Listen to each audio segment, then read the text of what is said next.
Bangkay ni Superintendent Santiago Rapiz nag-abot na sa syudad sa Bacolod. Autopsy gintigayon subong adlaw. Aring balita ang aton gintutukan.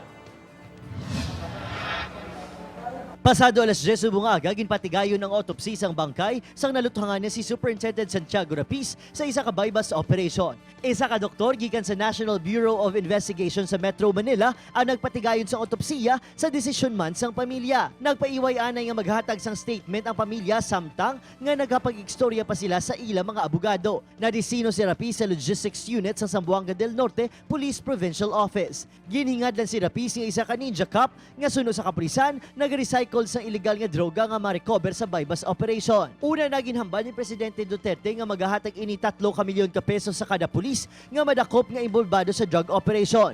I will not zero in on a specific president. Wala man kayo nakita na ganon. Kasi pati pulis corrupt. Pati generals corrupt hanggang ngayon. May pinatay nga colonel, light colonel, police colonel sa Dipolog. Nasa listahan ko yon ng mga police na Ayaw ko, ang alam ko na nasa listahan ko siya. Kung sino ang pumatay sa kanya, yan ang problema. Sa Malacanang, ginpabutyag man sa presidente nga hatagan sinisang trip to Hong Kong ang nagpatay kay Rapiz, maluwas pa sa padya nga kwarta. 53 anyos na si Rapiz kag natala na nga igalubong sa maabot nga November 11 sa patio sa may Barangay Bata, Bacolod City.